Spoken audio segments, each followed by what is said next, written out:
Thank you so much. Appreciate it.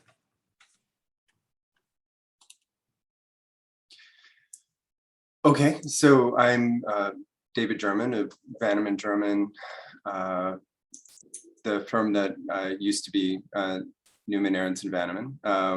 We have Jody Binder with us today, who's one of our senior attorneys. Dina Kaplan was unable to make it.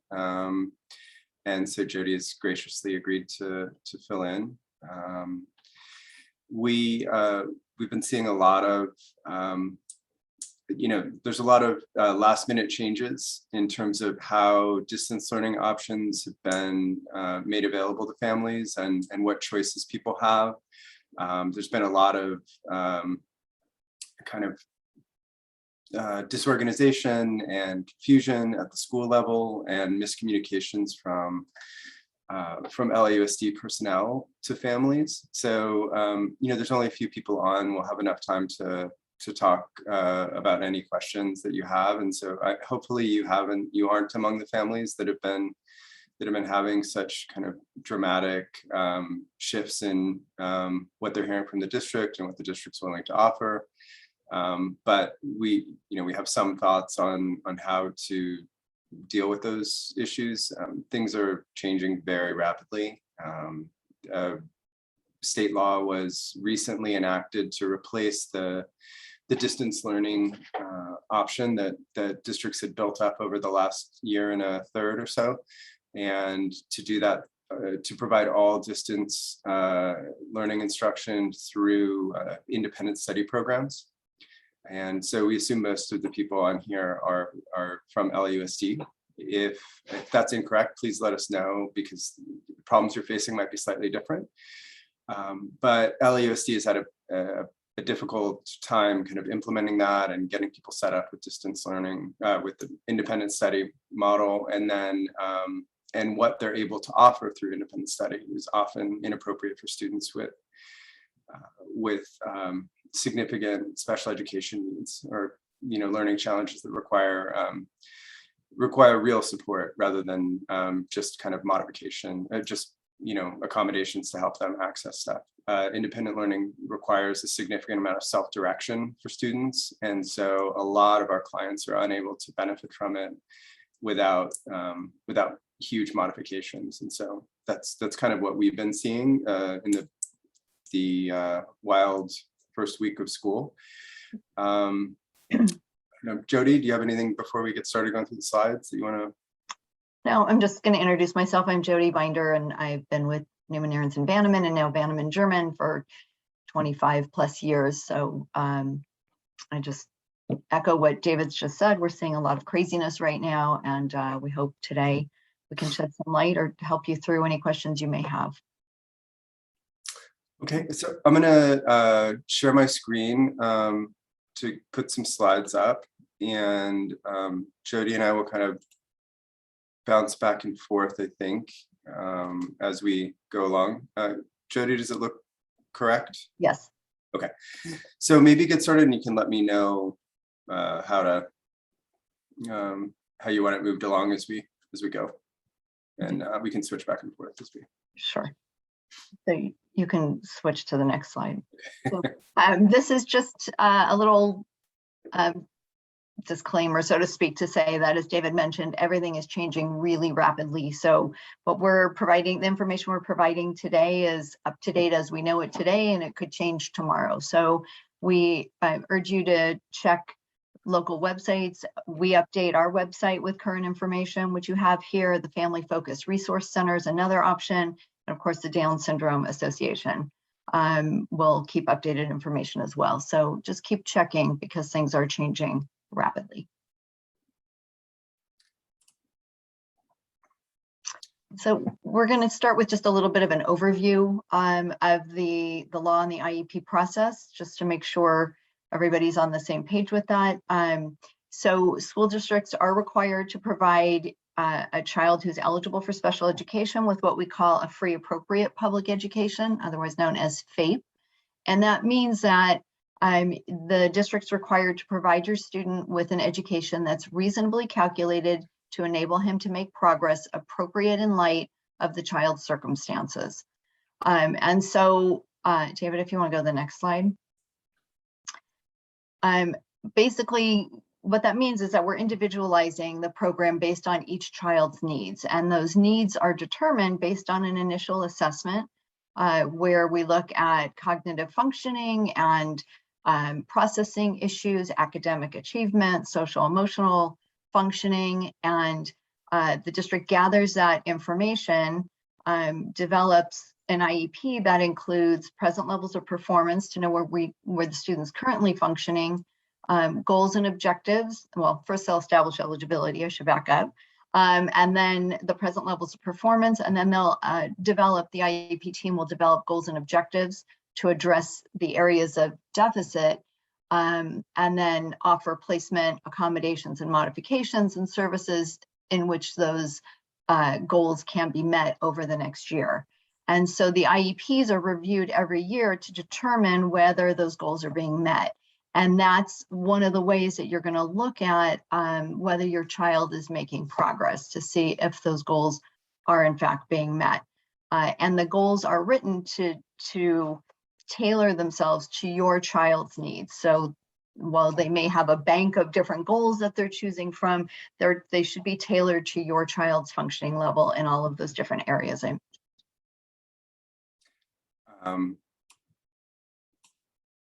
Okay, well, one thing that's very important to realize is that regardless of that, everything Jody just said still applies.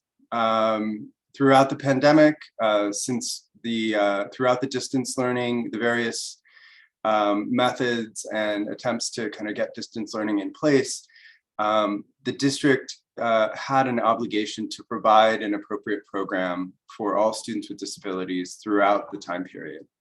And so that never went away, and it hasn't gone away now, even though the state law has changed in terms of how distance learning needs to be delivered. So even if you're being offered an independent study program or a home hospital program, the overarching federal mandate that districts have to provide an appropriate program that's individualized to your child remains in place. So one thing, there was a brief change to the law that allowed for state law in the spring of 2020. So it's long gone. It allowed for districts to put off completing timely assessments during a period of great uncertainty. I mean, I think everyone remembers the first few months of the pandemic. Schools were really scrambling. That exemption stopped in July of 2020. And since that time, the districts have had an obligation to provide timely assessments and an appropriate program with no exceptions. LAUSD told parents freely, as if it was the truth, that they weren't able to provide assessments throughout much of the distance learning period, and that they didn't have to, and that was not true. And so delays in assessments are things that you can seek compensatory services for. Failure to provide an appropriate program throughout the distance learning period are things that you can also seek compensatory services for. But it's important to know that now, even though it's shifted to independent learning, or independent study learning is the core delivery model for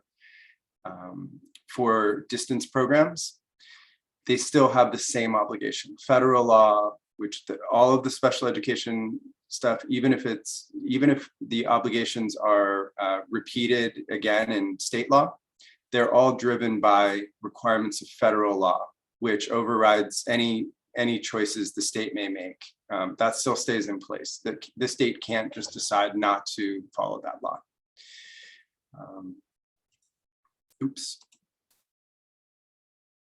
Did you have anything on this slide, Jody? No, the only thing I was thinking about is you may have experienced for your own child that the assessments weren't done, and the district just started at the very end of the last school year. LA Unified had started assessing again. So you may have been caught up in that flurry of you have to bring your kid in this week, or you may now be experiencing it as school is starting, because they're trying to catch up on a huge backlog of assessments that haven't been completed. So But that we can go into the next slide. So all schools in California are open and are requiring that masks be worn in school. And LA Unified is requiring that kids be tested for COVID weekly. Your students may be experiencing this. There are many kids with special needs who can't tolerate the masks or can't tolerate the COVID testing. So one of the things with, as David and I were just talking about, is when you're talking about your child not being able to tolerate a mask, the question is, have you tried it? To what extent? We think that there is an obligation that you really have to make an effort to teach them to wear the mask. But it is a potentially a behavioral issue that needs instruction for many kids. And so it's something new and they have sensory needs and what have you. But as of right now, in order to attend in person, unless you can qualify under one of the exemptions or an accommodation, then which we'll talk about in a minute, that is what's being required in order to be in person at school. You do have the choice, if you're concerned about your child's safety or their health risks, that you can access the independent learning option that is being offered instead of distance learning. Do you want to go to the next slide? Sure. Thanks.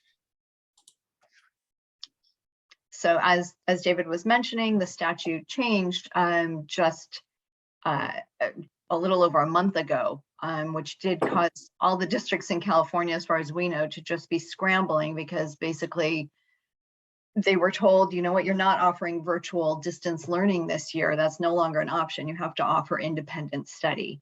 And what happened was, in the process, it seems that nobody considered the needs of kids with disabilities, because to access independent study, you have to be an independent learner. And many of these kids are not independent learners, and there's no option being offered, essentially, to address the kids with needs who can't attend in person and can't access an independent study program. And so LA Unified's independent study program is called City of Angels, and they're offering, depending on whether you're elementary school or middle school or high school, a varying amount of either direct instruction that actually is some virtual live instruction, or it might be asynchronous instruction and then independent work for a portion of the day. And again, that it depends on whether your child can access that as to whether or not it's appropriate. But what's happening is, one, the district has to hold an IEP because it is considered a change in placement. So the district has to hold an IEP meeting to determine whether or not that placement would be appropriate to meet your child's needs. And if not, then they're just offering the in-person program at school. And so if you're a family that's caught in between, we really need to figure out, you know, what would be appropriate for your child and how can that be provided? And is the district, you know, obligated to provide that? We would be saying that's what's appropriate to meet your child's needs. That's what we would be trying to get put in place for your child. Do you want to go to the next? Yeah, I think, you know, I think it's important. One thing that has come out as, you know, the initial IEPs have started to occur, and it's a pretty frantic process. There's a lot of people who are still waiting for any contact from the school. Their students are at home. If they've informed the school that they require an independent study program or a non-in-person program. But the ability, as Jody mentioned, the ability to work independently is the biggest factor that's an obstacle for many of our students. And the availability of online aides and online support personnel to keep kids on task.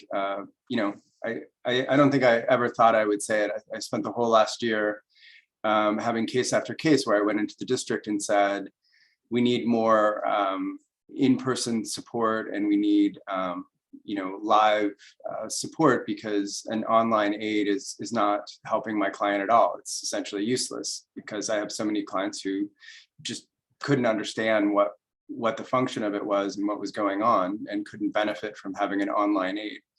And now we're in the position of asking, please, can we have an online aid? And the independent study, the IEPs that are implementing independent study don't appear, LAUSD at least, is not providing aid support. So not even the online aid support, which so many people found lacking last year, that's not available through independent study at the moment. They're not offering it. And they're also not offering any resource support or the more individualized small group learning. It has to be through these larger, you have to kind of fit into these larger classes, and that level of independence is obviously really difficult for a lot of our students. Sorry. And that also applies for speech and OT as well. I believe some of that may be offered at your local school, not through the independent study program as well, if I'm not mistaken. And then you're again faced with the issue of taking your child to the campus that you feel is endangering his or her health, or he isn't able or she isn't able to wear the mask on the campus. So you're back in that same position of, yes, maybe those services are being made available, but you still can't access them in a safe way. So did you have anything else with this? No, this is just the City of Angels requirements. It's a COA is City of Angels. And so these are the independent skills that the child's supposed to have in order to be able to access this program. So they have to be able to manage their time independently, work independently to complete assignments, work without daily supervision, and access the district's adopted curriculum. So yeah, if you think about how much, even for kids in general education, how much effort went into how much effort parents put into supporting in their education and facilitating them to be able to access the online instruction. This level of independence seems, pretty distant for many students who are in students with disabilities and students without disabilities.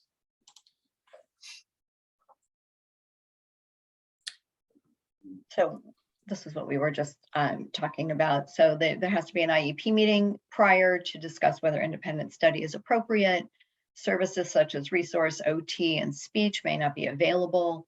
The non-public agency aid services or even district aid services will not be available at this time. And, we don't know what other options are going to be available for these kids. So that's something that we still need to address with the IEP teams and with the district, as far as, the student can attend campus, can attend the independent study program. You're still obligated to provide a FAPE. How are we going to do that? Right. That please, reach out if you fall in that gap, because we have a real concern and we don't know exactly how it's playing out because we haven't had enough specific cases yet where people have gotten through the IEP process and been in this exact situation where the IEP team, you have to have an IEP before you're allowed to enroll in the independent study.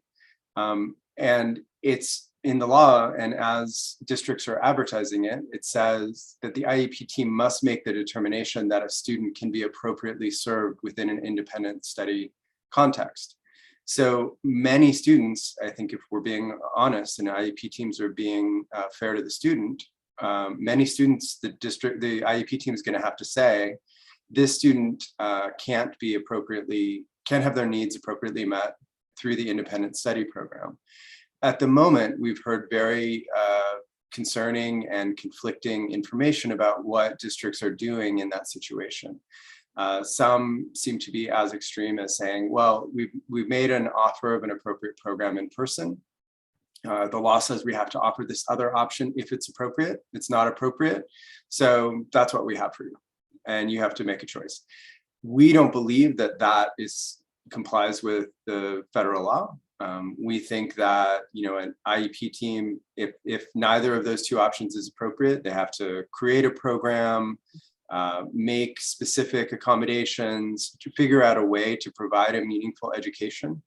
But as you all know, these systems are big. If you're in LAUSD, these things are shifting at this huge administrative level well above the school. And the people at the school level may not feel empowered to make individual choices. They definitely aren't empowered to create programs that meet the needs of kids who are falling in these cracks at the moment. So, that's a live issue that's still evolving. You know, we've just started getting feedback and attending IEPs with people, but that's the most kind of troubling spot for kids to fall in, is if you can't attend an in-person program because it's simply not safe, and the IEP team meets, but then says an independent study program is not going to meet your needs. What happens then? And school districts have not been clear, and unfortunately the law is not at all clear. Yeah. It looks like no one really thought about the large group of our students who are going to fall in that gap. So, and I just want to comment on a couple of options that I've been seeing happening. So if you made an inquiry to City of Angels about possible placement, you might be getting a letter from the district that says, you know, we need to hold an IEP meeting to determine whether your child is could be appropriately placed in City of Angels. And in the interim, we're going to offer learning activities. Nobody knows what that means, but apparently LA Unified's planning to provide some sort of learning packets or something for you to utilize with your child while you're waiting for an IEP meeting to discuss City of Angels. I've also heard that the county public health recommendations had been that if the child can't wear a mask, that you could isolate them and provide sort of one-to-one instruction in a separate area. That was one of the prior recommendations. And I have heard in at least one instance where one of the LA Unified sites was trying to do that, but then you've got a kid who's isolated the entire day, watching all their classmates out on the yard and out in the next classroom, and they can't participate with them. So that has its own issues as well. But I just wanted to mention that there are a couple of options that I've been hearing floating around during this interim period. Yeah, one option that some families have already started to utilize, and it's again something that can be offered in an IEP. So it's possible that this is an option that's going to be more widely used, is the enrolling students in the Carlson Home Hospital School. So that's the name of the LAUSD Home Hospital Program. And, you know, it kind of fits, right? If students have a medical condition that doesn't allow them to attend in-person school, then they can, you know, receive services through this school as the IEP team determines is appropriate. The default is 5 hours a week of one-to-one instruction. So like a general education student who requires, you know, who's in the hospital for some reason, and they need to have their program delivered in some support, they're entitled to 5 hours a week. But that's just the baseline. So IEP teams often just provide that because that's what's in the statute, but that's what's in the statute for all students. So if your child requires more direct instruction than 5 hours a week, that should be made available to you through the IEP team. Carlson does require an application. There's a physician has to write an approval for it. And the most important thing, the forms are available on the link there. The most important thing about that prescription that the doctor has to sign off on is that there has to be an end date to it. The team, you have to have it before the team, you know, some sign off from a doctor before a team can provide it through an IEP. And if it just says student needs Carlson Home Hospital, that's not going to allow them to provide it. If you get that note, you have to have an end date on it. So we've been telling people, you know, just say at the moment, it looks like they need it through the end of the school or the regular school year in June. So June 15th of 2022. You can always switch back and forth. The law about independent study and the Carlson Home Hospital is that, you know, once it's appropriate for you to move back, you can. All you have to do is have an IEP.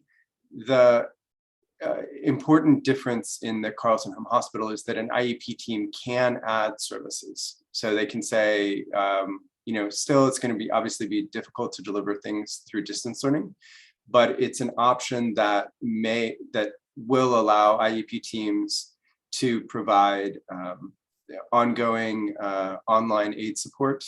If that's something that your child has benefited from in the past and they have an aid in their IEP, they can get an aid for the instructional minutes during the Carlson program.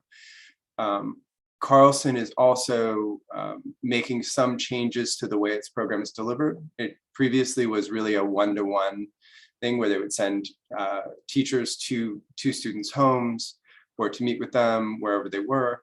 Now they're providing online instruction, including for alternate curriculum, for students who are on the alternate curriculum. So my understanding is that for grade school students who are on the alternate curriculum who are currently enrolled in Carlson, they're providing 3 hours a day of direct instruction with small groups. So it's 4 to 6 students, 1 teacher, and they have 3 hours a day of instruction. Whether they're going to be able to continue that level of support and that small a group, if they get flooded with students, I don't know.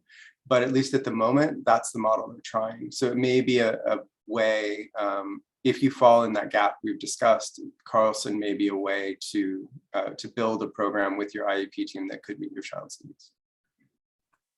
I just add there was just a question about whether Carlson is available or Carlson type programs available in other districts. So every district has to have some sort of home hospital program. But what I just want to clarify is just because your doctor makes a recommendation, they still have to determine that it meets the requirements. For example, I just had a client who has a child who's medicated for a chronic condition and was denied eligibility for Carlson because they're medicated for this. Whether or not it's a rational reason, that's the position that Carlson was taking. So it's not just an automatic referral from your doctor and you're automatically accepted. There are still some criteria that have to be met. But yes, each district should have a home hospital program.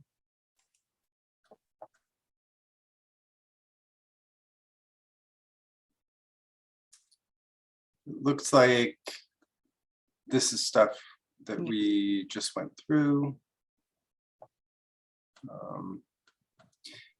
One thing to note is that Carlson, just because of the time, I mean, people who filed a case after school started wouldn't have been to mediation yet, but providing a program with specific services through Carlson may be something that you can negotiate through a due process mediation. So a mediation agreement is probably not going to be able to provide you with a list of services that are going to be added to the independent study program, because that's essentially a general education program. Carlson has a closer relationship with the Division of Special Education, and it may be possible through a due process filing to negotiate the elements that you believe need to be provided for a distance learning program through Carlson in a due process mediation.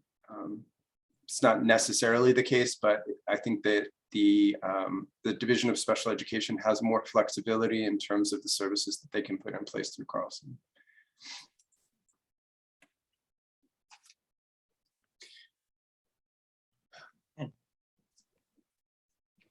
So these are just LAUSD requirements for coming back to campus. You have to have a negative COVID test no earlier than 1 week before returning.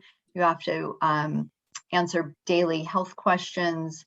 And the district has worked with Microsoft and developed this Daily Pass web app so that you can quickly, in a sort of one-stop shop, answer all these questions and more quickly access school on a daily basis if you're back in person.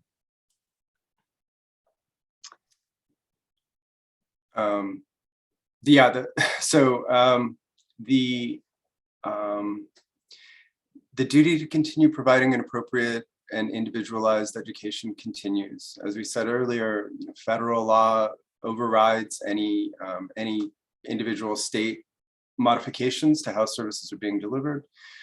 And there have been no exceptions made at the federal level. With respect to wearing masks, I think that there's a lot of confusion about the level of rigidity that the schools are implying. Sometimes if you call a school, the secretary says, yes, your child has to wear a mask, and they have to be able to wear it. In practice, most school special education people are treating the ability to wear a mask and to keep it on as a behavioral learning opportunity. And so, if it really is a sensory issue and your child really does have challenges wearing a mask or even understanding why it's necessary, that's something that the IEP team should help you with. It shouldn't be an automatic, there should be no automatic assumption that because a student can't currently tolerate wearing a mask or can't keep it on or doesn't understand that they need to, that should be something that the IEP team works with you on. You should still, even if you think it's going to be tough, you should still try to send your child to school and ask the special education team for help in teaching them how to tolerate a mask, if you believe that they can safely attend school. Obviously, a lot of people at this time are concerned about students with complex health profiles, about whether or not it's safe to return. But wearing masks shouldn't be considered just a rigid obstacle if it's difficult. It's difficult for students. It was difficult for students without disabilities to get used to wearing masks, and many of them still have trouble with it. You should not assume, please don't assume that the IEP team won't help you help your child tolerate wearing a mask to some extent, and it's not a completely rigid requirement as it's implemented. I've seen schools where this was at the end of last year, schools where parents felt they were unable to return their student to school because they'd been told in the spring, your child must wear a mask, and then there's pictures of the kids outside playing and nobody has a mask on. So that everything is in practice more flexible. These are little children, or some of them are little. So I think please don't just give up and assume that there's no possibility of in-person instruction just because masks have been difficult or are currently an obstacle. The district does have an obligation to work with you on that.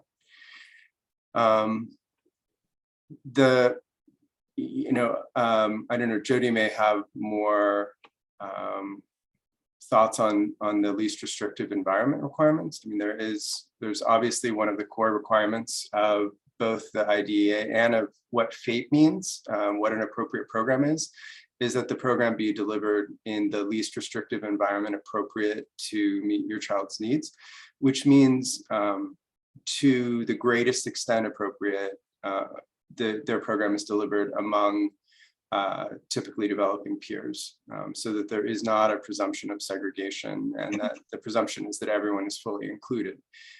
Obviously, if your student for health reasons can't attend in-person in-person instruction, that becomes difficult for any student, but it still applies. I don't know, if Jody, if you had thoughts on that. No, that sums it up, I Okay. think. Yeah.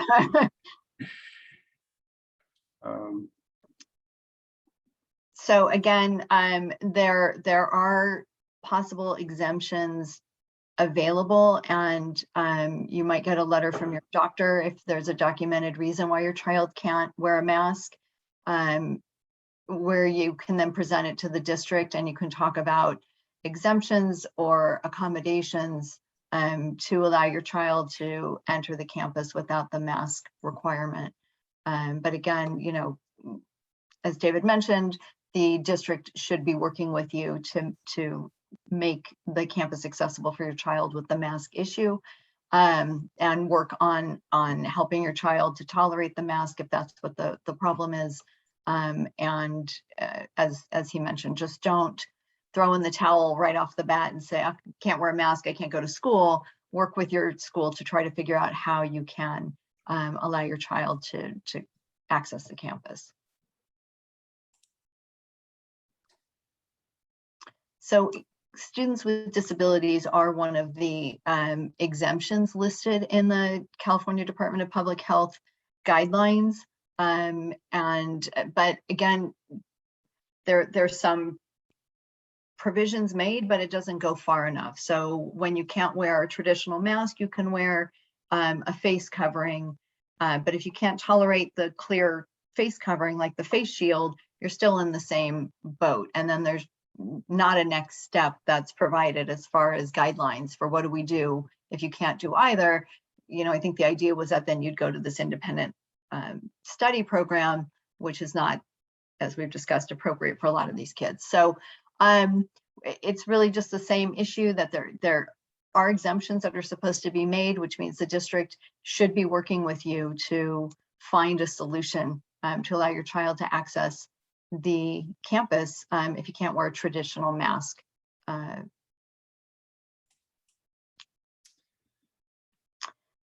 So there's an application form from the district that requests accommodations be made, and then you have a team meeting with school personnel to try to work out a plan to allow your child to enter the campus. You can file a complaint with the Office of Civil Rights to say my child's being discriminated against because they're not allowed to wear, they can't enter the campus without wearing a mask. And the information is here if you would like to access such a complaint. It is a long, in my experience, investigation period. So it will not be likely will not be a quick solution to this issue. I think trying to work with your local school will be the first step to trying to work out a solution. Yeah, that's a many, I mean, especially the Office of Civil Rights, it's a many-month process at least. But yeah, hopefully negotiating with your school and always, you know, calling an IEP team meeting. Even though we don't know exactly how things are playing out, almost the first step in dealing with any of these problems is to request an IEP team meeting in writing. You can send an email to any contact you have at the school asking for that an IEP team meeting be convened, and they have to do it within 30 days. Hopefully they're, you know, they realize the urgency and that they're convening them more quickly. It seems like to some extent they are, but yeah, unfortunately, the legal processes are a little longer, and the types of civil rights complaints, the types of civil rights discrimination laws that the Office of Civil Rights addresses are not things that are applicable in due process. A special education due process complaint only addresses the individual's violations and concerns under the Individuals with Disabilities Education Act, IDEA, and the judges in the administrative law judges who handle due process cases will dismiss discrimination claims as part of those cases, and you have to kind of, you know, it takes a long time to litigate them. So there's not a quick way to address discrimination allegations. Possibly the uniform complaint procedure within LAUSD is one way. They have an internal investigation unit, but you know, I haven't seen any opinions come out of there regarding this issue yet. So I don't know the position they're going to take. Presumably it's going to be relatively close to the district's position. So I just wanted to interject something for a second regarding due process, because we've been referring to due process and mediation, and I'm not sure if everybody's familiar with that process. So when you disagree with your child's IEP, when you disagree that the program being offered is appropriate to meet your child's needs, you can file for due process. And that's the pathway you take to try to get changes made to your child's IEP. And that process first involves a voluntary mediation where you would file a complaint saying the district's violated the IDEA by not providing X, Y, and Z for my child. And then you participate in a mediation session in which you're negotiating with the district and trying to resolve the claims informally. And if that doesn't settle your case, then you can proceed to a due process hearing, which is essentially a trial. And so I just want to make sure that everybody understands what that process is. There is an avenue provided in both federal and state law for you to have a means to disagree with the IEP and try and secure additional services and placements with your school district. So there was a case, back to the vaccine issue, back in 2016 when personal belief exemptions were no longer made available. If we're talking about the vaccines, it doesn't really apply to the younger, it doesn't apply to the younger kids because they're not eligible for it. But there's no requirement by schools right now that students be vaccinated.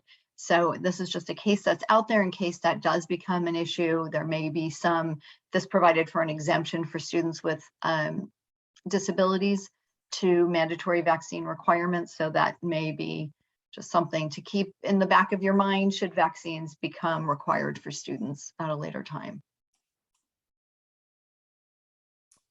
And as you know, probably vaccines are available for students, kids, people 12 and older for the Pfizer vaccine. So that is available. It doesn't matter whether you have insurance, your immigration status is irrelevant. The vaccine is available to everyone 12 and older. And you can just make an appointment and go get it, no questions asked. So just so in case you're unaware, that information is available to you here as well. I'll take it. So regression. So LAUSD has taken the position that that learning loss during the pandemic should not be addressed in terms of the district's failure to provide an appropriate program, which caused regression. That's generally how things would be framed in a due process case. If you were challenging whether the district's program had been appropriate, you would say, my student not only did not make progress, but lost ground in certain areas, and kind of describe why you think that happened, if the services provided were inappropriate, or or they weren't provided, and then you would seek compensatory educational services. That, my understanding at least, Jody may have a slightly different opinion, she can speak to that, but my understanding of the law is that when you're seeking compensatory services because a child has failed to make progress, for whatever reason, the program turned out not to meet the child's needs, it's not necessarily implying that the district is at fault, right? LAUSD or whatever district you're in did not cause the pandemic. And so saying, my child regressed in terms of behavioral learning, that they had obtained the ability to sit and focus and attend and participate in class for 10 minutes, and they could do that consistently as long as they had minimal prompting. Now they can no longer do that. Here's where they are, and so they've regressed. Or possibly, speech services, occupational therapy services, things that weren't delivered in person. Many students lost ground, or they lost ground academically. They lost skills that they had in terms of core academic skills like basic reading or functional math skills. That traditionally, if that happens, if you're in a school-based program, you're attending in person, and your students not only not making progress, but also if they're going backwards in some area and losing some of the skills they have, that would be a situation in which you would seek compensatory education to try and put the student where they would be if they had received an appropriate program. And so usually you're saying they needed a much more intensive individualized program.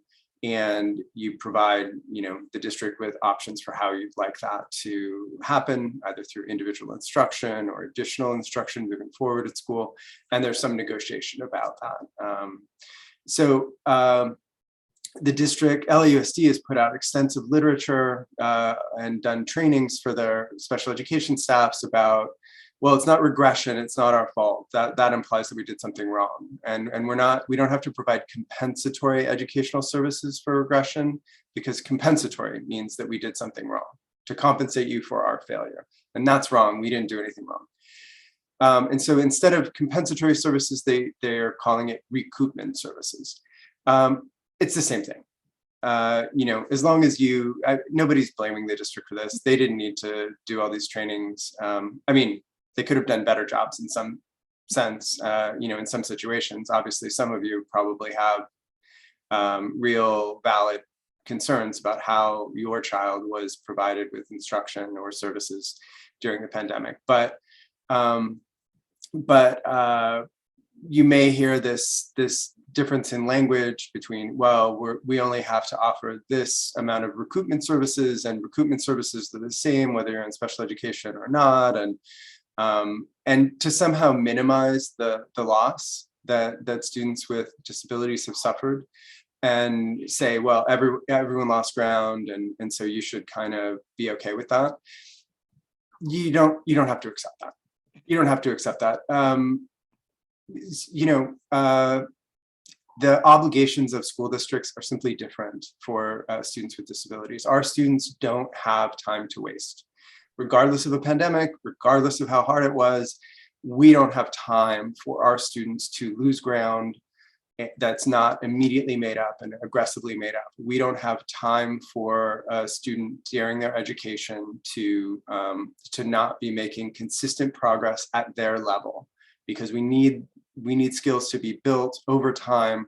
They're going to get a student to the level of functioning, that whatever level of functioning they can obtain from where they start out.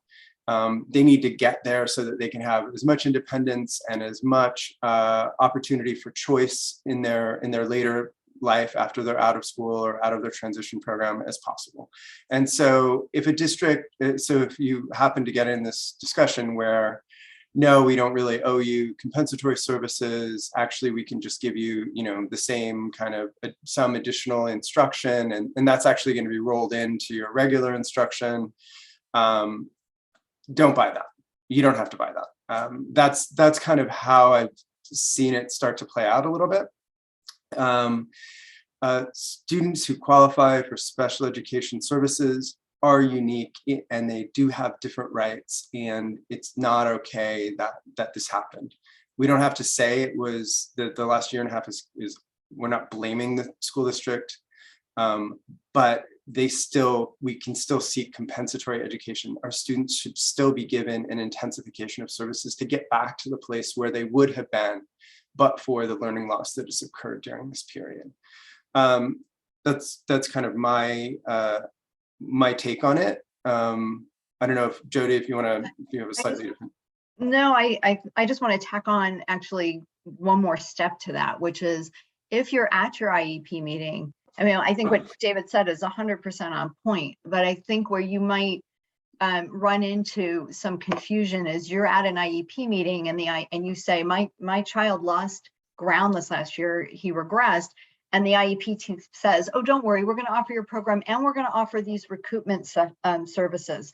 So I haven't actually, I've seen them being listed separately in IEP meeting, in IEP documents. And so they'll say, normally you would get however many minutes of special ed a week. We're going to add on, whatever, an extra 30 minutes a week of specialized instruction, or we're going to add 20 minutes of speech a week for a period of time. And you don't have to agree that that's sufficient to make up for the loss. If you think it is, fine. But what I'm seeing is sort of a minimal amount of recoupment services being offered that don't come close to compensating for the losses that have occurred. So I just want you to be aware in your IEP document that you don't have to agree that what they offer as recoupment is appropriate. Your child may be entitled to more services than what they're presenting to you. So That's great. Yeah, and you can just like always, you can take what they're offering and still say it's inappropriate. So you can write on the signature page, I agree to implement the services, and I agree that that my child requires recoupment services. Please implement the services you've offered in this document. I do not agree that they're sufficient. I believe that my child needs more services in order to facilitate them getting back to where they would be otherwise, to help them get where they need to be. And so you can say, yes, I want it, and I want this other thing, and still get it implemented. And the other thing at an IEP meeting is they always tell you have to sign right then and there, and you can just sign that you're present. And if you want to take it home and think about it and reread it and make sure that what they're offering is appropriate, or consult with somebody as to whether he needs more services, you can do that. You don't have to sign that you agree or disagree on the spot, and they often pressure you to do so. So just know you can take a minute to think about it. And you can also, you always have an opportunity to, once you've thought about it, if you're not sure about whether it's going to be enough, you can say, I agree to implement the services here, and I agree to implement the new goals, but I don't necessarily agree that it's sufficient to meet that it's going to meet all my child's needs. And so you can just put that, and you can come back later and argue about it, or you can consult with an attorney or an advocate and see if you can get more services built in later. So how are we looking at whether or not your child's regressed? We talked a little bit about the IEP earlier and the goals that are listed in the IEP. So that's certainly one measure. You can look at the present levels of performance in the current IEP versus the last IEP and see if it's essentially the same description, or if they are saying that your child's now working on more advanced skills. And I think that's an important distinction, because sometimes they'll just sort of ignore the last present level if it wasn't met, and they'll give you a new present level. But you want to look to see if the last one was met, and also if what they're doing now, it seems like a more advanced skill that's building on the last present level, or whether it's really just sort of a parallel plane. You're also going to look at test scores. If they've reassessed, you can look at, or have somebody help you look at the test scores to see if your child made progress, or if those scores dropped and there was regression. You're going to look at whether the goals that were written were met, and whether the objectives under each goal were met. And you're also going to, take notes on what you've seen your child now at home for a year and a few months. And you might know what they were doing at the beginning of home instruction versus what they're doing now. So also your observations can be used. And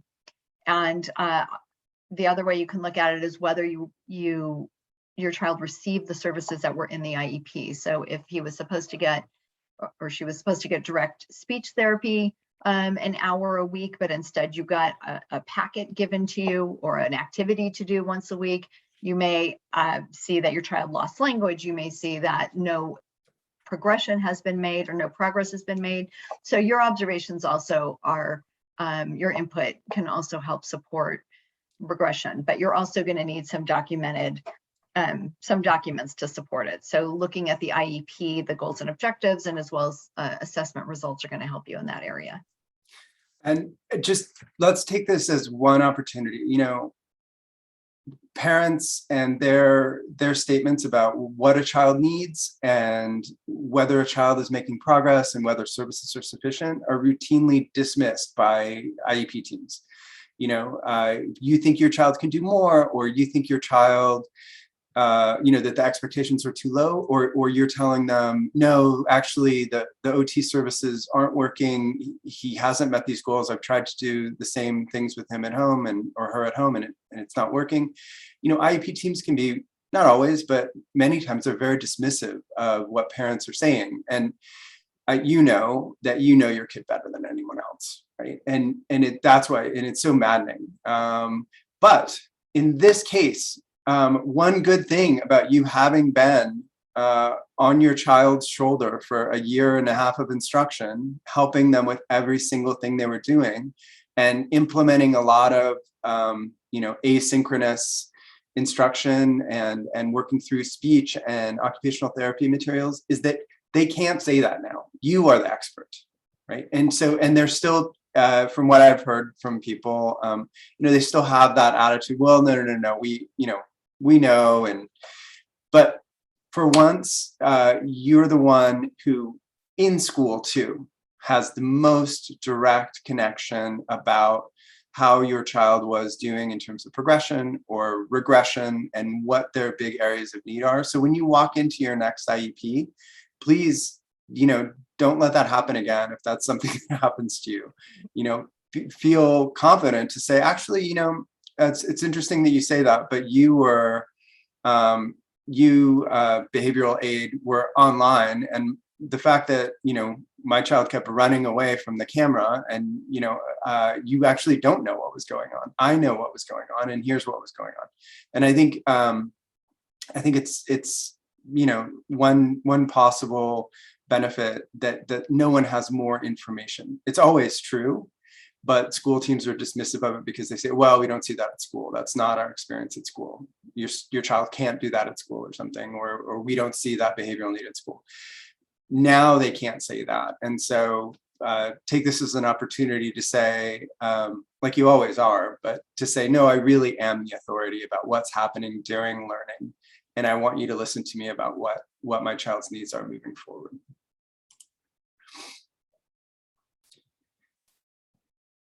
So as we've mentioned, there was some recent changes in the statute that has provided for independent study. So Senate Bill 130 is the statute. It actually provides for a variety of changes. It's kind of a smorgasbord of changes in there, but that's the Senate bill that directed the districts to offer an independent study program.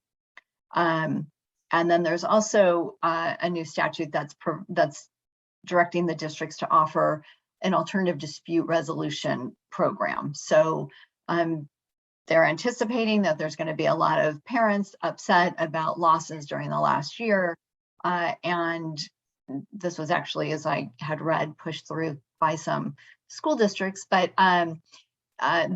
they want an informal means to try to work out differences with you versus going through due process, as we've described previously.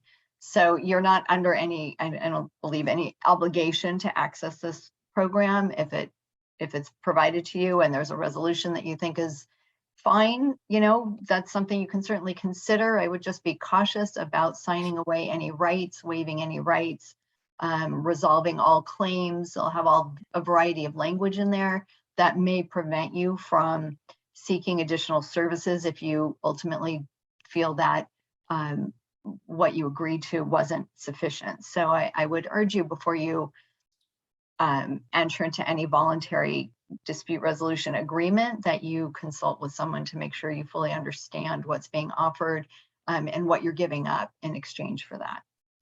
Yeah, I agree. Informal dispute resolution, it sounds great. We're always telling people, hey, telling school districts and district side attorneys, like, hey, just solve this problem, give the money to the student, don't fight with me about it, don't pay me more.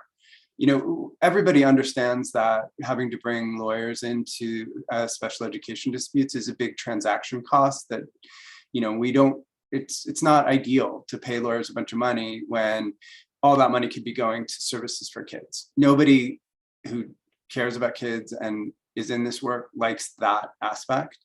But the problem is districts just aren't generally fair to parents. They usually offer what they think they can get away with, not what is necessarily right.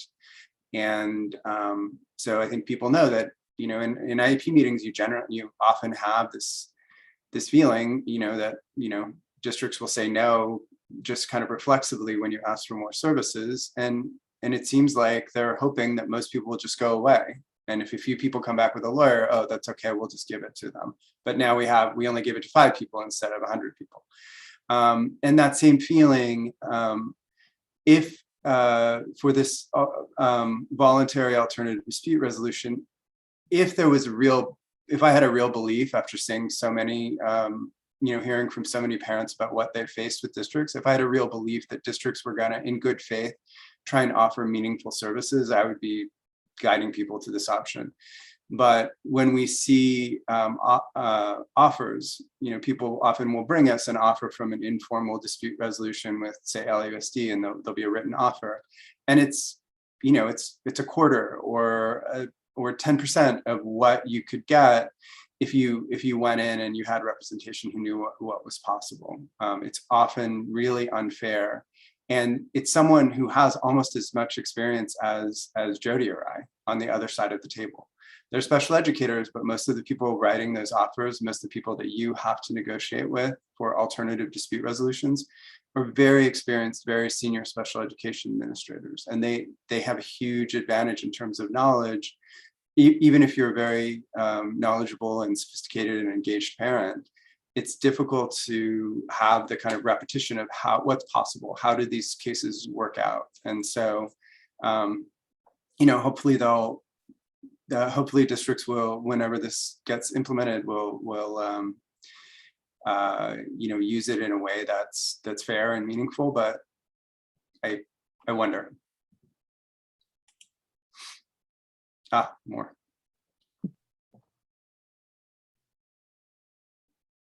So this was also a change in the statute that you could always request retention, but this just sort of amplified the notice requirements. So the principal are now required to notify you that you can request retention if you believe that your child received deficient grades during the last school year during the pandemic. And also for high school students, you can petition to change letter grades to a pass-fail for any class during the 2021 school year. That's it. Okay. Oh, cute. So that's the presentation that we had. You guys have any? Answer some questions. I know there was one question in the chat. I was trying to monitor them as we went along, so I apologize if we missed some, but there was one that's just an interesting question. It actually flips it around. What if your child actually did better during the pandemic because you were working with them on a one-on-one basis? Can you then request those one-to-one services through an IEP? The answer is yes, but it's not so simple. So you're going to have to be able to show that, one, what's in the IEP as is not sufficient to meet your child's needs. Your child's not going to make progress without that one-to-one support. I don't know how old your child is and whether they were in class previously prior to the pandemic and whether you saw progress without that one-to-one support of, in your case, of the parent. And if you can show that, then yes, you can always request one-to-one support. They'll want to do a new assessment first. And you'll have to be able to show that that's a necessary component for your child to make progress and access the program. I see a question about whether students on the alternate curriculum can or cannot be retained. Generally, my understanding is that they can, and I've had students who've been retained who are technically on the alternate curriculum. School in practice, IEP teams will often say, "Oh no, we shouldn't do that because you'll lose a year of transition services." If you're a student on the alternate curriculum, you're going to be eligible for services that are very similar to high school transition services through a day program through Regional Center. It's very likely that that you're not actually losing much by having a 1 year shorter transition program. There should be significant functional skills goals built into your program from the time you begin high school. So yeah, I've actually, at least I've worked on a few retention requests that were successful this summer. One of them was for a student on the alternate curriculum, and they said two things. One, they said, well, we have this rubric that we use, and it shows that it will be harmful to your child to retain them this year. And also we think research shows that it will be harmful to your child. No research that has been done establishes that after 18 months of being at home during a pandemic, it's bad to retain kids. I mean, no one knows whether it's helpful or it would hurt them. It goes back, and no test that somebody designed about whether, you know, a student should or should not be retained is going to apply, because that test was not developed to take into account a year and a half of distance learning. So, you know, I wouldn't give up. I would press hard, and I would try to appeal if they are dismissive of your request that your child be retained. They're not, you know, there's not really any data on whether or not it's a good thing or a bad thing at this point. And again, it just goes back to that, you know, you're the parent and you should trust yourself. And if you believe it will be helpful and appropriate, then make them come up with some pretty convincing arguments before you doubt yourself. You should, you know, you're the parents. So. I tried to do that. Oh, I don't know. I tried to ask for that. They said I could appeal. That was all they told me, but we changed schools in the middle. So she was on distance education and I wanted to retain her. And they said, well, you know, the transition services thing. So. Yeah, I mean, again, yeah, I mean, that's part of what I wrote is like, you know, if you know what a program for a 23-year-old with this profile is, it looks a lot like a program at a school district for a 21-year-old. You know, they don't really lose it if they're still developing job skills and independent living skills. It looks very similar. So yeah. I don't see the minuses. I don't see any. I don't agree with what they said, but I don't know about doing an appeal. They have to have a process in place, an appeal process.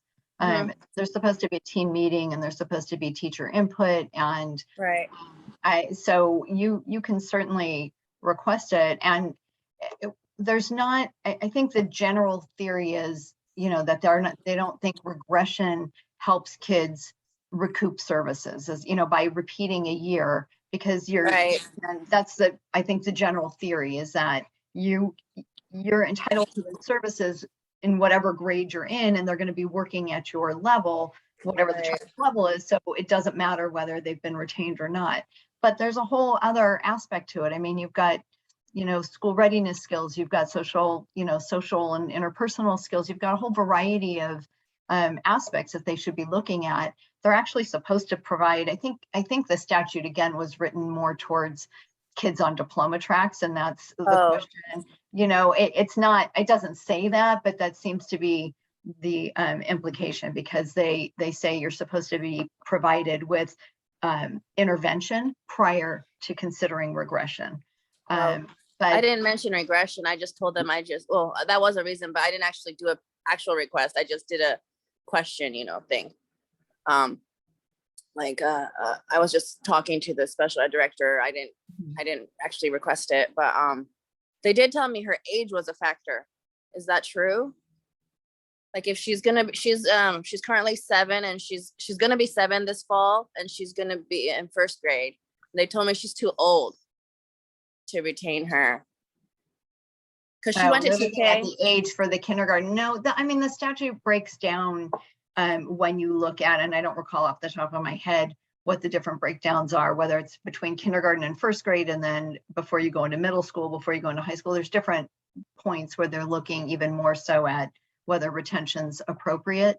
If it's appropriate, her age, they're looking, LA Unified sticks very tightly to this. You know, if you are in kindergarten, you must be between these ages. If you're in 1st grade, you must be between these ages. And, you know, there's nothing that says that. The question is whether it's even an issue for due process, which is, that you have to relate it back to, is she receiving an appropriate program? Would she be receiving an appropriate program in 1st grade, or does she need what's provided in the kindergarten setting for her to be in an appropriate setting? And I think that's how you approach it. By looking at the totality of what her needs are, if you're interested in trying to secure retention. And if I accidentally said regression more before, I didn't mean that. So do you want to add something? Yeah, it makes me, I mean, the reason it makes me nervous. So if you're in a K through 2nd grade or 3rd through 5th grade, if you're in a SPAN class, a special education class that has multiple grades, I don't know that it's such a big deal. Whether you're retained now or later. If you're in an inclusive setting, and this applies to everybody, I think the thing that troubles me about them denying that request is, so say, in kindergarten, you learn all kinds of things about how to be in a classroom and how to appropriately participate. And regardless of what level you're working at in terms of your functional skills and academic skills, there's a lot of things that everybody learns. And if you're included and you're not given a year where you get to learn those things, it's going to be really hard when you're in first grade to have them feel like you're benefiting from being in an inclusive setting.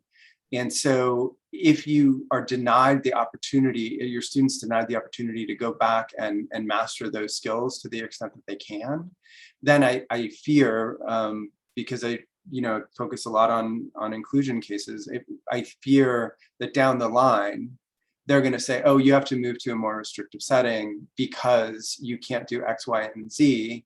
You can't, not that you can't, you're not at grade level, but because you can't benefit because you're too distractible or you don't understand routines, you can't transition, stuff that they might put, that they might use to try and push a kid into a more restrictive setting. That's the thing that makes me very nervous about this denial of saying it doesn't matter because you're on the alternate curriculum. If they decide that we want to push you into a segregated classroom, then it really matters whether or not you were able to master those skills. I don't feel like my daughter got any skills last year because we were on distance and she basically lost the year. So that was my concern.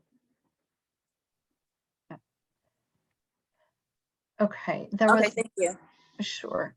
I mean, it sounds like you have a good argument to push for retention. There was another question about, can a family that belongs to LA Unified move to another district, and what are the requirements to do a transfer form? So I'm assuming you're not physically moving your living situation into another district, but if you just want to apply to another district, it's an inter-district transfer form that you have to submit to both districts. You have to get LA Unified to release you, and then you have to get the new district to accept you. And you just go on each district's website, whatever district you're interested in, and find the inter-district transfer form application. And that would be the avenue to use to try to get into a different school district. Okay, and so here's I don't know if this is one. Let me just read this one. It's a long one. Hold on one second. Should the student individual health plan for a high-risk medically fragile student be created before the student begins attending school for the first time or at a new school? Should the health plan always be part of the IEP? What if the school says they don't have the time or staff to create an IHP with the family at this time? Yes, it should be created. I mean, that's just, I can't even believe that they've told you this. Yes, it should be created. Yes, it should be part of the IEP. And yes, it should remain part of the IEP for as long as it's necessary to be a part of the IEP. And if they tell you they don't have time, they have a serious problem on their hands as far as I'm concerned. I mean, that's something that you should, if they're not going to work that out informally quickly, you need to file for due process for and get in there and get one developed. So.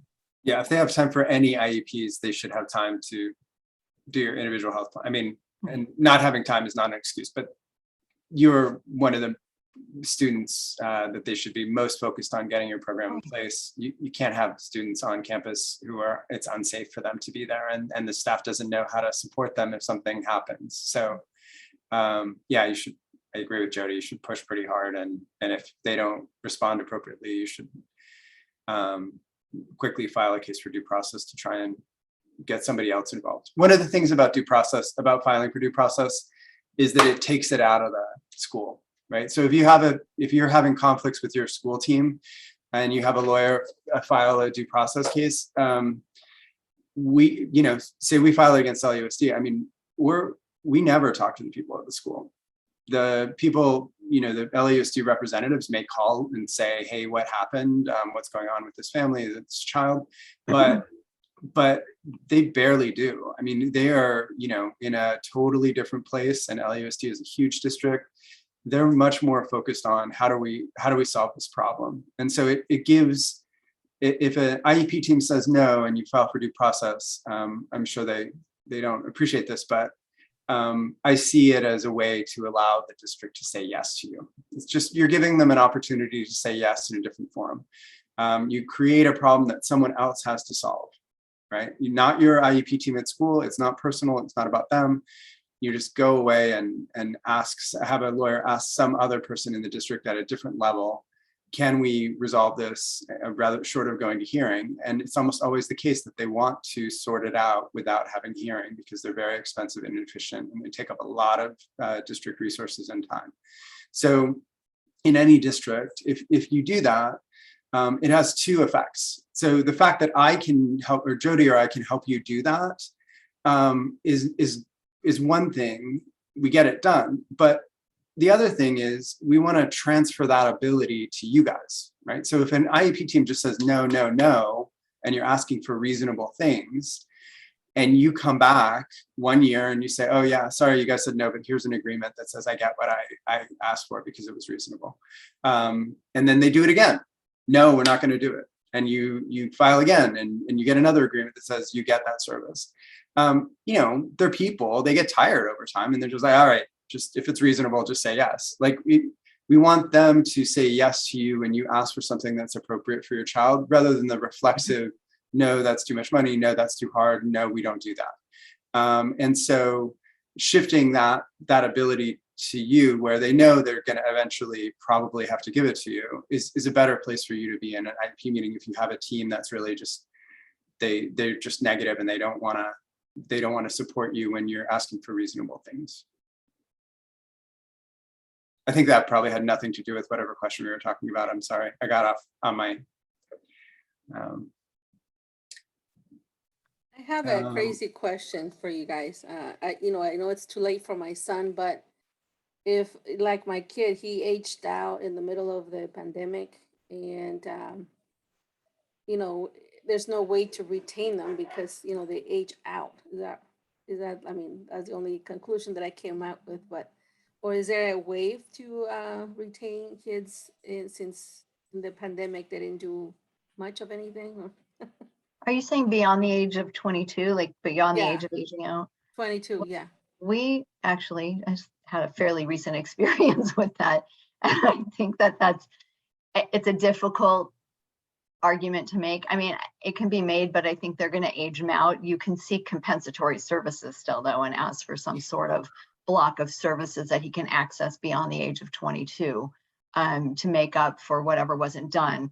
But to actually allow him to remain in a program beyond the age of 22, I think is going to be difficult. And I don't know if there are any decisions actually addressing that particular issue. So I don't know that the statute's pretty clear that, no matter when you were born at the age of 22, you need to be exited. Yeah, I think it's even a bigger problem. Is the statute's not just clear, it also includes a paragraph. Usually the law just says, if you're this age, this happens, if you're that age, this happens, and that's it. This one also includes a provision that says, and districts are not allowed to make exceptions to this age requirement. So that extra thing just makes it so hard, because even if the district, even if the person you're talking to at the district understands that, the student wasn't provided with the services they should have gotten, and it wasn't a good thing, they really can never get permission to allow extra years in it, because the people, the administrators are looking at that law like, you cannot make an exception. So you can get compensatory services, but it's really, really difficult to get anything beside that. There's a question about, can you seek private services? Because if I'm understanding correctly, can you seek private services because the school-based therapists are complaining that the child won't keep the mask on during the therapies? And if your child, if they're not willing to provide the services for that reason, and they're not addressing the mask issue, they should be teaching her to keep it on. But if she can't, you can certainly ask for that. I don't know whether an IEP team will give it to you. You may have to go through due process, but even if it's for an interim period until the mask requirement is over, whether the private therapists would also require it, that's another question. So, you'd have to make sure you have some means to be able to show that she could access it without a mask in a private therapy, but it might be a option to pursue. It may be a little tricky, but. Yeah, I mean, I think there's steps, right? The first thing they should do is have a behavioral aide in there, or a behavioral supervisor in each session, making it a behavioral learning opportunity. If they don't want to do that, then yeah, you definitely have a basis for requesting that services be provided in a different forum, and if they refuse to do that, for compensatory services in a different forum. There's a question about parents requesting occupational therapy, and the school saying that the student is not developmentally able to do that, to benefit from those services. So that's, I mean, I think Jody will probably have more, but there's a general, it's generally not okay for school districts to deny speech and language or occupational therapy or other therapies on the basis that a student doesn't have sufficient cognitive capacity to benefit from them.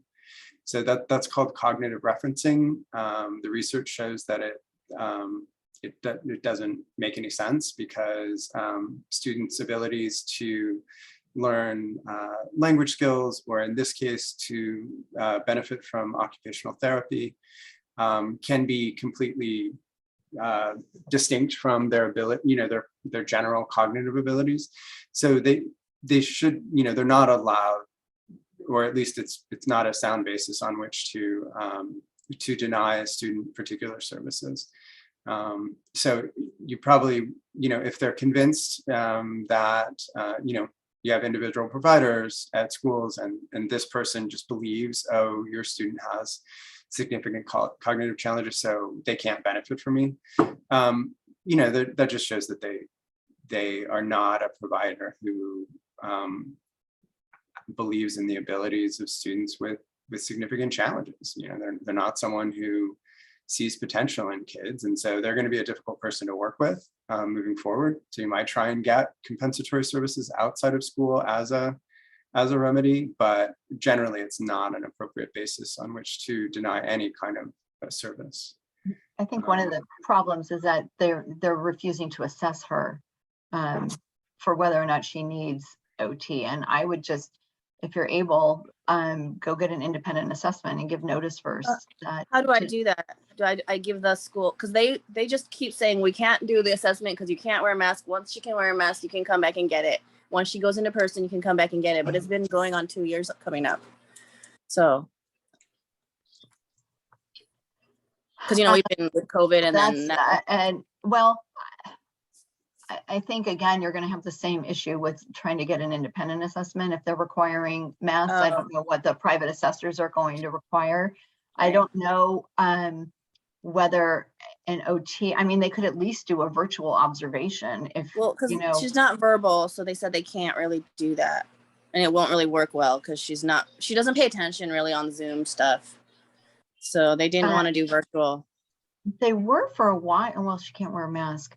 That's I don't know. I think honestly, I don't have an answer for you off the top of my head. I mean, that's a trickier situation. I think they're still obligated to assess whether they can create an environment with, the plexiglass and what have you that might be safer to allow her to come in, or whether they can observe her over, Zoom with you giving instructions if they give you some guidelines as to what to ask her to do, where they could just observe her doing it. Maybe they can at least get an observation in.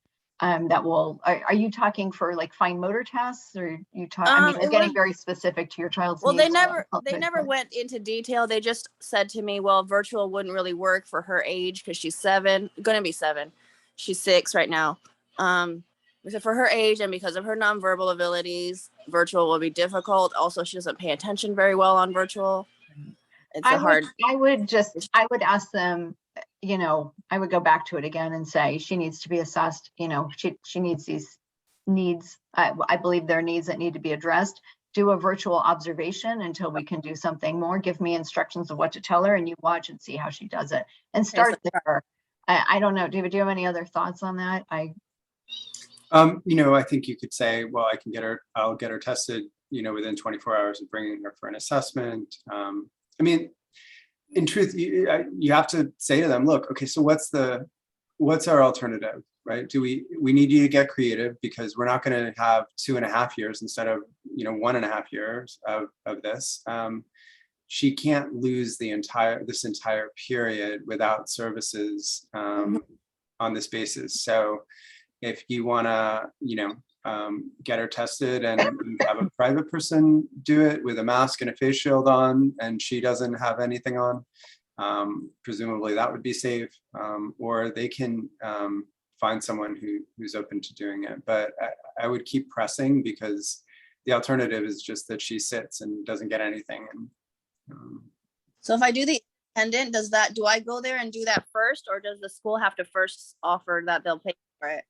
Well, like as far as reimbursement or paying for an independent evaluation, how does that? First bite at the apple, but they're denying the ability to assess. So I would put in writing to them, since you are refusing to assess her, I'm going to get an independent assessment and we'll seek reimbursement for all costs incurred.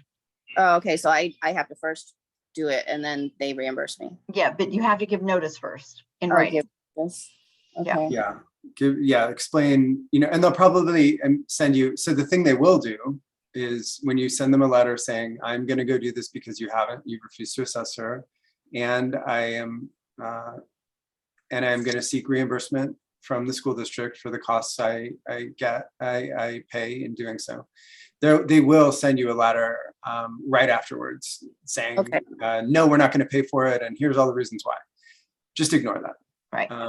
Okay. That's, that doesn't mean anything more than you writing the first letter. I mean, you have to do it so that you have the possibility of getting reimbursed, but it's not a guarantee. Right. But them writing a letter saying, no, we're not going to pay for it doesn't mean anything either. So don't be intimidated by that. It's just kind of what comes after you say, you guys have failed and we're going to go do something that you should have done and seek reimbursement. That's what always shows up, is within a few days, you get a letter saying, no, we're absolutely not going to do it. And here's why. Don't be dissuaded by those letters. Do pay attention though, as to whether they say we will assess her. So, because if they do offer to assess in that letter, sorry, I'm running out of time with my daughter, but sorry, they agreed to assess her, but then on the record, because we had a conversation, on the record, they wrote that I refused to meet them or something like that. Like they tried to make it like it was my fault that we didn't have the assessment because she didn't wear a face mask. So they tried to say, well, I never set an appointment. And the reason I didn't set an appointment was because there weren't reasonable accommodations due to the face mask. And so they're trying to do tricky stuff with me. Yeah, you sound like it's maybe more specific than what we would be discussing here. If you want to, call one of us, we can chat with you about, maybe some other ideas about. Yeah, it's a lot of issues going on that is fighting me. Well, there's a general thing. I've seen a lot of things like that too, where, assessments weren't convened and a parent gives notice like, hey, I'm going to place my student in a private school because you didn't do the assessments you were supposed to and you didn't make me an offer of placement. And then you'll get a letter back explaining, all the things the parent did wrong from their perspective. They can say whatever they want. At the end of the day, if you file for due process, they have to make a decision. Do we provide some services to settle this case? Or do we go and have a trial, basically? Okay. And, if you're talking about a occupational therapy assessment, that might be $1,000, $1,500, something. They have to decide, do we want to invest $50,000 in having a hearing that we might lose? Or do we want to, cut a deal and say, okay, we'll pay you the $1,500 back. It's, they make it seem impossible and everything is daunting, and they send you all kinds of notices and they're not going to do this, and they just keep saying we're not going to do anything. But then when they get down to it, especially if you show up with a lawyer, what are they going to do? They have a very difficult choice to make. Sorry. No, yeah, that's true. I would think. I haven't gotten to that point yet, but we're moving towards that because they just keep putting up no's to me about everything. So yeah, and it's, I'm not saying that do whatever you want and the district will pay you. If you, right. But this is a very specific thing that seems quite reasonable. Your student does need to be tested, but everybody can, we can, I'm not trying to give, I'm not giving legal advice because I haven't seen your papers and everything, but that's my experience. Okay, thank you. So there's a question about whether a primary physician can fill out a standard IHP form and submit it to the nurse, and then the nurse has to sign it for it to be enforceable. That my understanding is that, and maybe David, you have more knowledge about this than I do, but my understanding is the physician can make recommendations for what goes in the health plan, and then the district will develop the health plan and it'll be adopted and implemented. It's not that the doctor completes the form and the nurse signs off on it. It should be made part of the student's IEP, if it's a student with an IEP, and whatever needs are needed to be accommodated in there or addressed in there should be specifically stated in that health plan and then signed off on. It's offered by the team, so it's not that somebody has to accept it and sign off on it. It would be part of the IEP. Yeah, they have to, especially for significant health issues. They have to very carefully consider what the doctor wrote, but they don't have to agree to implement every single element in exactly the way that the doctor said. And that makes sense because people can get doctors to write all kinds of stuff, which makes it harder and makes teams skeptical of, of stuff. So. But yeah, I think what Jody said is exactly right, that the IEP team has to kind of adopt it and modify it to the school setting. Okay, I don't see any other questions. Are there any other questions?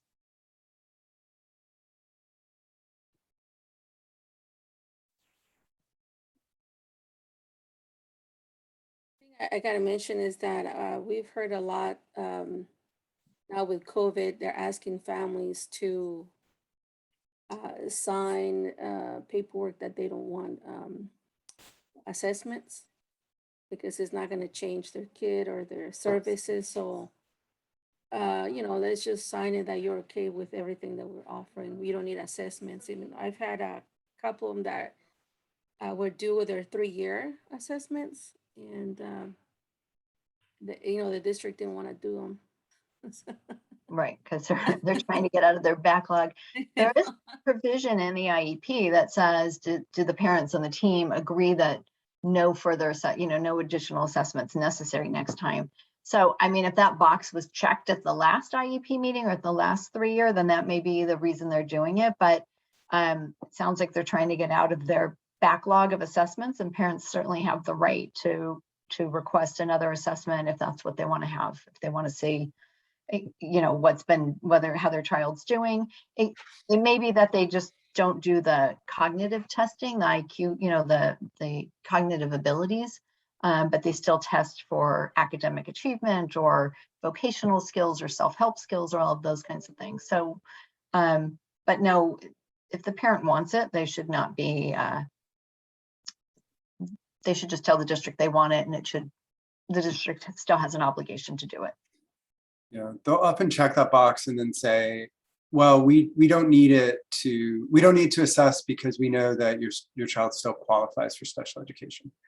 Well, that's, for a student with a significant, with a diagnosis or significant, well-established needs, they're going to qualify anyways. That's not why you're doing assessments. You're doing assessments to get updated information about if they've made progress and what their current needs are, and if there are new areas of need that have emerged since the last time they were assessed.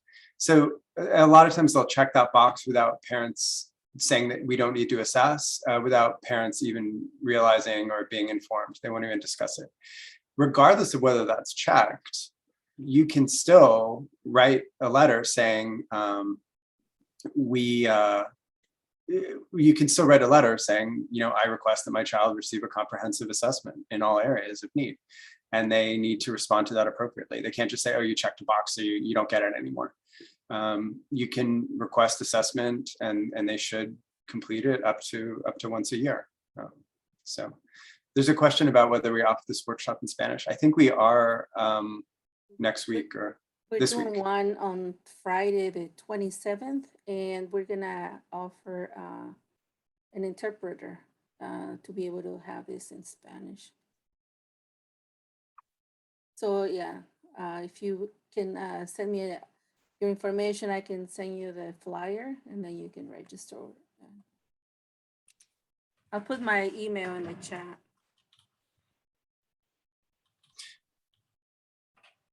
There's an additional, sorry. Yeah, if you want to have, if there's a question about home hospital instruction, the amount of instructional time, the default is kind of 5 hours, which we discussed. Yes, you should have an IEP meeting and tell the team, I believe my child requires an additional instructional time. So whether that's an hour and a half a day instead of an hour, or 10 hours a week instead of 5 hours a week, you can discuss that with the team. And then also, though, I believe that because many students have health needs that are requiring them to have home instruction through Carlson. I think Carlson is expanding programming so that they may have some programs. My understanding is they have some programs that provide 2 or 3 hours a day of small group instruction, not just individual instruction, so that you could have a fuller program of school than just.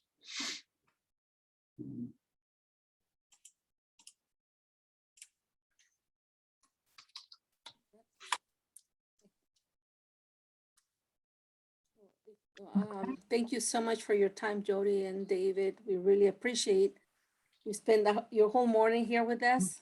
And thank you for everyone else who's came to this training. I hope that it's helpful. And you can also share the information with other families. And if they need any more, they have any more questions or they need to get in touch with you guys, can you put in the chat maybe your contact information for families to get in touch with you? Are we able to share your PowerPoint with okay. I'm putting our, so that's my email I put. I don't want to get Jody's wrong. Do you have your? Have maybe the main website, and then people can go in there if they want your services. And VannemanGerman.com is our main website. There's a request. There's a link all over the website where you can request a consultation or discussion with us. So you just fill out some information there, and someone will call you to set that up. You can also my email and Jody's email are both in the general chat, and so you can feel free to email either one of us, or if you want to have a consultation, we actually share an assistant, so you could Contact her. you could email her. Her name is Aileen.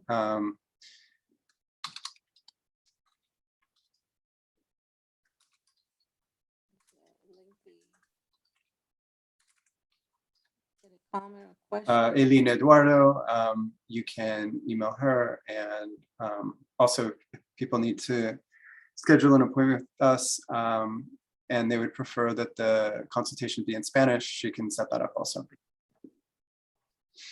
Thank you so much, and thank you for spending your morning with us, everyone. I really appreciate your time here with us, and have a great rest of your day. Have a great weekend.